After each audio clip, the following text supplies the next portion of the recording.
Miss Hike again. I hope you're all keeping well. So here today I'm presenting to you our second reading lesson for years 5 and 6. Now I apologise, it is going to be about the Stormkeeper's Island, but we are jumping back to chapter 1. So I do apologise that we've already done a little bit of work on chapter 2. We will now be following from chapters 1 in a consecutive order through to as far as we can. Let's see. So today we will be focusing on a couple of learning objectives. So to understand firstly how the writer creates mystery in the first chapter, what is it about the way that the writer is using language which makes us want to read more? What is it that captures our attention? So that's what we want to try and figure out today. And then secondly, we want to think about how the writer develops characters. So to understand how the writer makes us care about characters, gives them certain personality traits, gives them a particular way of speaking maybe, and ultimately captures our attention and makes us want to find out what happens to them next.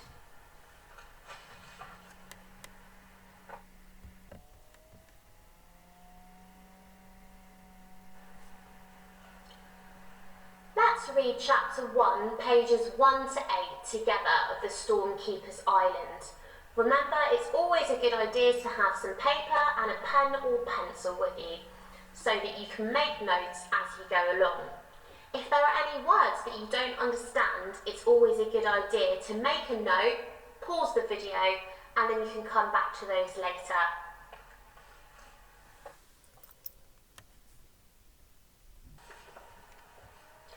Chapter 1, The Sleeping Island. Theon Boyle sat hunched on a plastic chair with his arms tucked into his sides and his chin tucked into his chest, and tried not to be sick all over his shoes. The ferry groaned.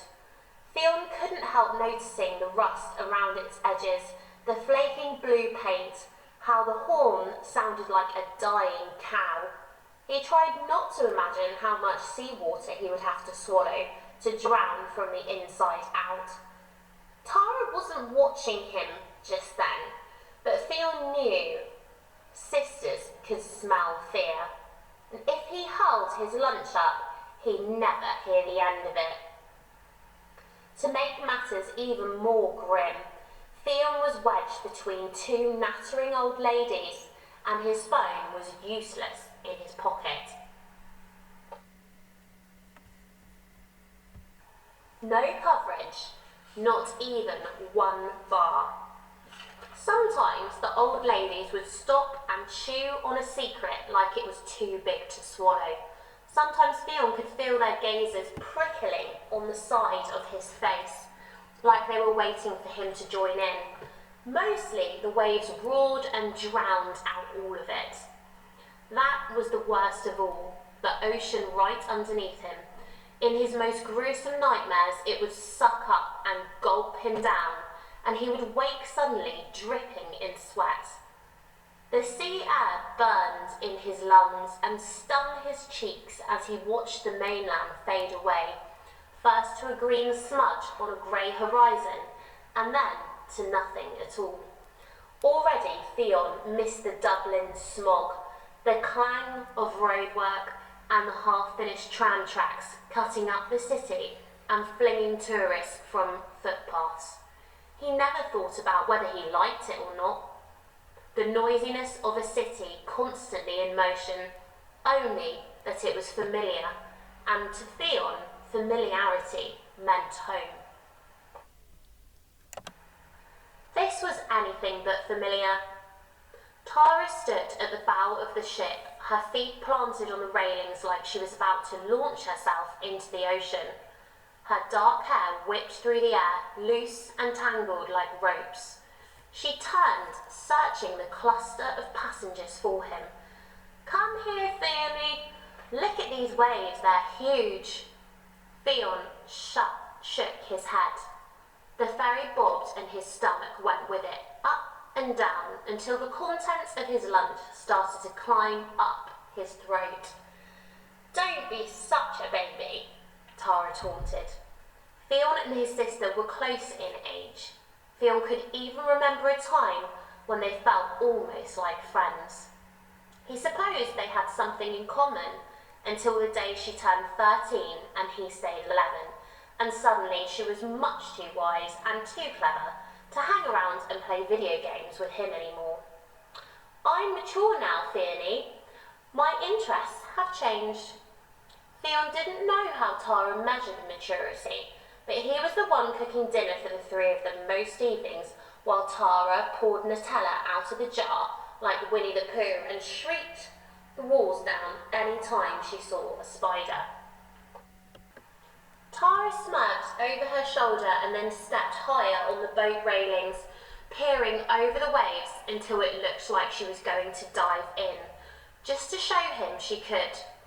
Theon thought about it and thought it might be nice if she tipped over and drowned a little.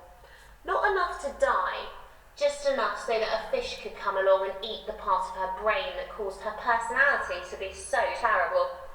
He went back to staring at the blurry horizon, a fixed point to help with the sickness.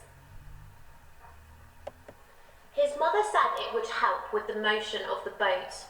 That was the last thing she told him before their goodbye back in Dublin, when her eyes were clear and her smile was sad. Then, all of a sudden, they were in their neighbour's car. Theon's nose pressed up against the window, and they trundled across the country and left her behind. Theon waited for the island to appear, the one she used to tell him about when he was younger, her eyes glassy with some faraway look.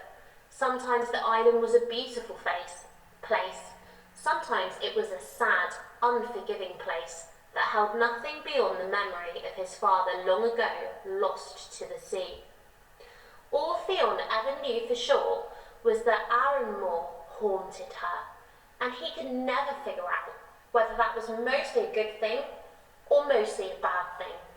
Only that places can be just as important as people, that they can have the same power over you if you let them. Tara left her perch at the front of the ferry, skipped across the deck and bent down until they were almost nose to nose. "Do you have to look so depressed about all of this?" Theon did not like the way his sister threw the word around like that, depressed, like it was a colour he was wearing, like it was something you could be and then not be by choice. Besides, it was easier for her to be excited. He had visited the island last summer and had somehow managed to make friends. "I don't want to go," he grumbled. "I'm not going to pretend I do." "You never want to go anywhere," Tara pointed out. "All you do is sit inside and play video games that you're bad at anyway. You're so boring." Theon wanted to say he wished he could stay behind with their mother, that he could sit behind her even when it felt like she couldn't see him. He wanted to say he wasn't bad at video games and that he was in fact excellent. Instead, he said, "Shut up." Tara slid a Mars bar from her pocket, the result of a gas station's shopping spree on the way to the ferry. Old Mrs. Waters snapping open her floral purse full of coins, smiling at them with her toothy grin. "Get whatever you want, my loves." She took a bite, her words soupy from half-chewed caramel. "It's an adventure, Theony." She glanced from side to side and then dropped her voice. "This place is magical." "You only think it's magical because you met a boy last year," said Theon with a deep, abiding disgust. Tara shook her head. "No, actually, I think it's magical because there are secrets on the island." Theon tried to waft the smell of chocolate away from his nose. "What kind of secrets?" Can't tell you, she said, eyes gleaming with triumph. Theon sighed. I can't believe I'm going to be stuck with you all summer. Well, I wouldn't worry because I obviously won't be spending any time with you. She wrinkled her nose, her freckles hunching together. You can hang out with Grandad. I already like him better than you, said Theon quickly. You don't even know him yet. Theon opened his fist to reveal his crumpled up ferry ticket. I like this piece of paper better than you. Tara brandished her Mars bar at his nose. You're so immature. I am not. Theon waited for her to look the other way and then threw the piece of paper at her. He watched it tangle in the ends of her hair and felt a little better then.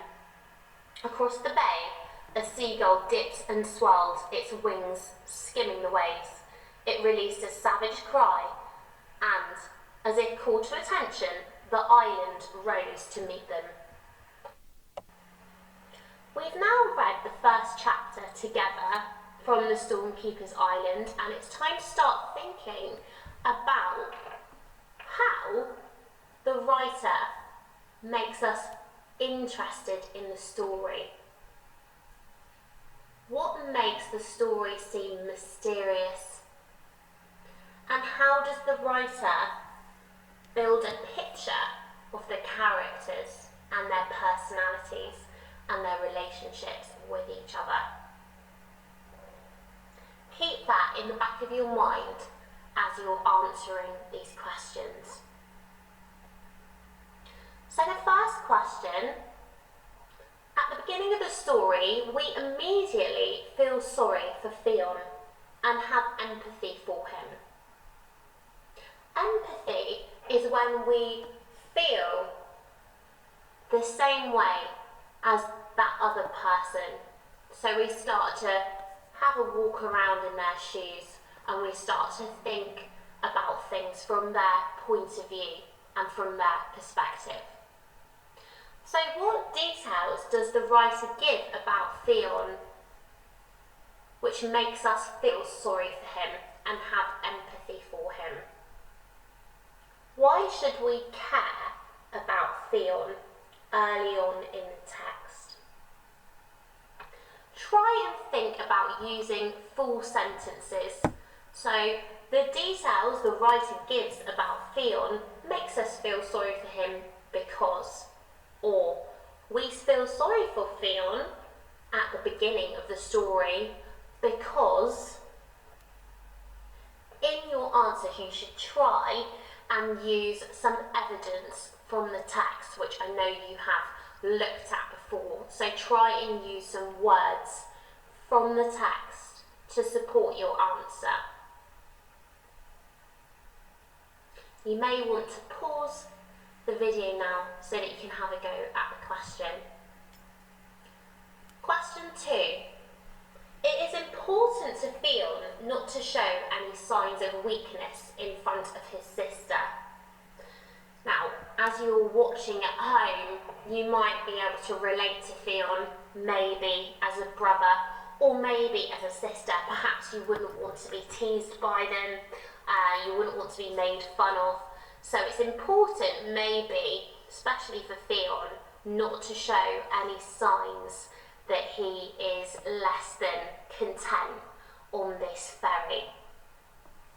Your challenge for question 2 is to find and write out the sentence which tells the reader that Theon does not want to show any signs of weakness. And I would like you to write this sentence out for question 2. So that is just a case of finding the sentence and copying it down, and that is your evidence that proves this point.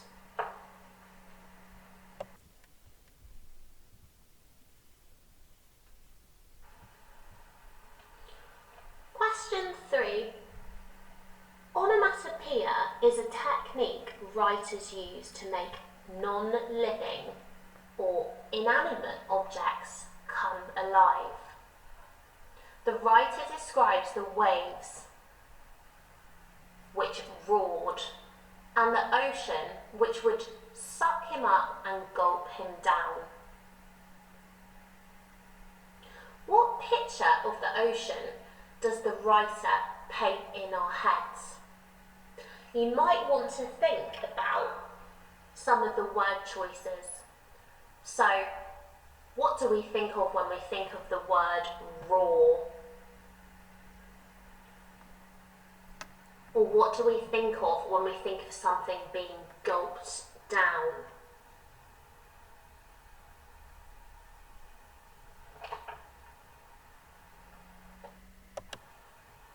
If you remember, one of our learning objectives was to think about how the characters are shown and how those characters are developed in the opening chapter.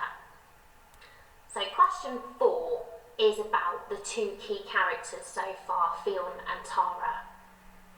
Now, Fionn is described as being a mature character who can be responsible and depended upon. That means that he could be relied upon. Whereas Tara is described as being quite childlike. Can you find a sentence to support that opinion for each of the characters? Again, you need to remember to start your sentence